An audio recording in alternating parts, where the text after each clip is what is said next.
Alright guys, day 3. The focus today is going to be upper body. As usual, we're going to start with a little bit of a quick warm-up, and then we'll get into some upper body that we'll do several circuits through.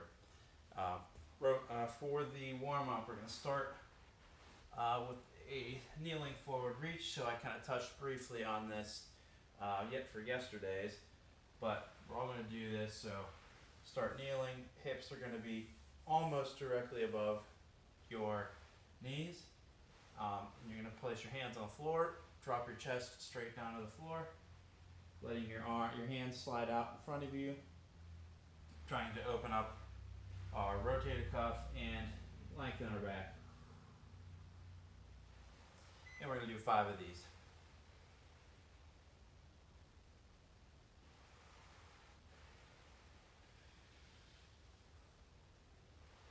And I just want everybody to think about, while we're doing the warm-up here, we're going to turn to our side here. Do one we've been doing the last few days. So turn to your side, that top knee is going to come forward a little bit, arms start out in front. We're going to rotate that upper arm up and around, back behind us. Bringing that shoulder blade as close as we can to the floor, comfortably, keeping our hips in the same place.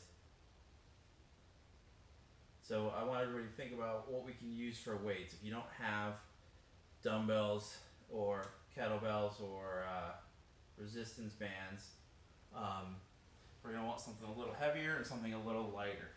Two lighter things and one thing that's a little heavier. So, you could use a gallon jug or a case of waters or something like that. Or if you can be creative and think of something else heavy that you could grab, or even just singular bottles of water, cans of soup, that kind of stuff would work for the lighter thing that we'll need. And we're doing 5 on each side here.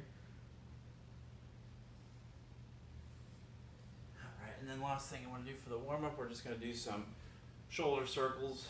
So it's going to kind of bring our shoulders forward, come up, and go down around the back, making circles here. And we're just going to focus on kind of going this one direction. So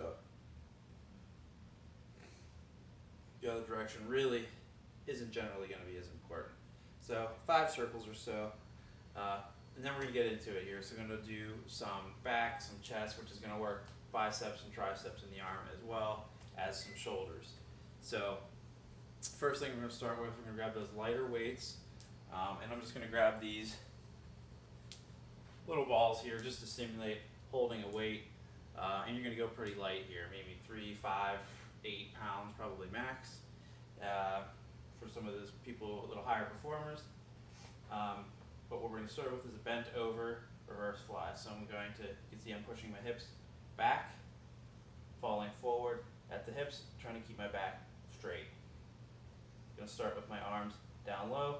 Don't want to let our shoulders sink down. Going to keep our shoulders pulled nice and back. You're just doing those shoulder circles. So do that, shoulders stay back. Get as parallel with the floor as we can while keeping our back flat. We're going to come out wide here. Arms are straight, keeping them straight, keeping our shoulder blades depressed into our back, shoulders are back behind us. This is what it looks like from the front. And as far as repetitions, I'm going to do 10 here, but if you have a really light weight, and these are pretty easy, feel free to go up to 15 each time through. Just squeezing those shoulder blades together as I bring the weights back behind me. Yeah, so like I said, bottle something, a can of soup, whatever, or some light weights, 3, 5, 8 pounds, something like that. So 10 to 15 of those. And then we're going to move into is push-ups. So just normal push-ups. So I'll give you a few options for this if you can't do push-ups with your feet on the floor. First of all, basic principle of a push-up, we want our hands to be outside of our chest when we're down here. So if we start at the bottom point, my hands are level with my chest. Not up, they're not up here at shoulder level. We want them chest level when we come down to that bottom point. So if we start from here, I squeeze my glutes like I would in a plank, pull those shoulder blades back like we've just been doing right before this, and then drive your palms into the floor. So that's it. My body's moving as one solid piece. I'm not sagging down in the back or anything like that. Full range of motion. And you can always come to your knees as well. One thing, common error I see with the knees is coming like that on your hips and diving down. But what I want, keep the hips forward, and you're coming down here. So your thighs are going to kind of roll onto the floor there as well.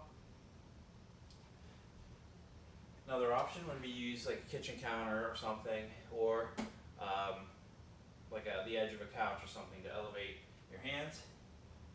So if you do that, again, glutes are tight, shoulder blades pulled tight into my back, push up like that. Like I said, kitchen counter will work as well if you want a little more of an elevated surface to make the push up a little easier. Same thing at that bottom point. Hands should be level with the chest, not up with the shoulders.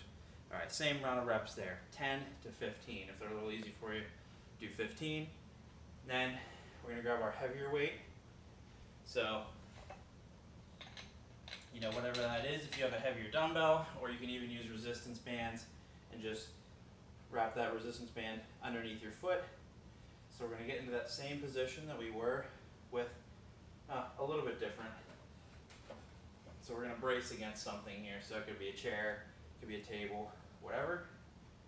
We're going to have the weight on the side of the leg that is back.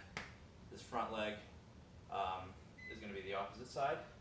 Or we're going to come down, putting that hand onto the surface, trying to keep our back with that neutral lumbar curve. Again, we don't want to be rounded like this. We want to keep that neutral lumbar curve. Heavy weight, whatever we can find around. Drive that elbow back behind our back. Just like that. We don't want to rotate our whole body or anything. Keeping our back flat or level. Drive that elbow back. Same amount of reps. You can go 10 each side or up to 15 each side if the weight that you have keeps it a little easier.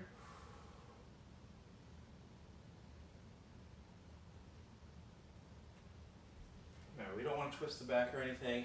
We're just keeping it nice and level. Hence, why we're bracing here on this surface.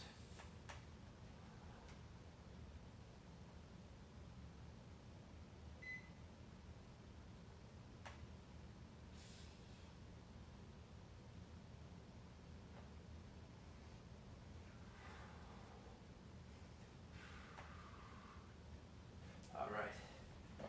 So now we're going to move on to our final exercise here before we go back and start repeating things. So we can use the edge of a couch, edge of a chair, sturdy table, something like that. And we're going to do dips here. And there are several modifications we can do to make it a little easier, a little harder. If we keep our feet more underneath us and keep our range of motion minimal, then they'll be on the easier side. And we don't want any tension here in the joints. So just make sure whatever you're doing works within your comfort level. Okay? The legs are able to help out a little more here when your feet are more directly under your knees. And if we lengthen our legs out there, they won't be able to help as much. So that's going to make it a little more taxing for our triceps and potentially our joints. So you got to kind of play that one by whatever's comfortable for you. If you have any issues with the shoulder or the elbow on that one, regardless of what you're trying to do to modify it, let me know and I'll give you a different option to do. So same amount of reps there, 10 to 15. Do what you can, and then we go through all 4 of those things 3 times. All right, so that was the bend over, reverse fly, push-ups, single arm, 1 arm at a time, rows with a staggered stance, and then finally dips. So 10 to 15 of each thing, 3 times through. So hopefully you guys did it with me that first time, so you got 2 more times to go. All right, thank you, and I'll be talking to you guys soon.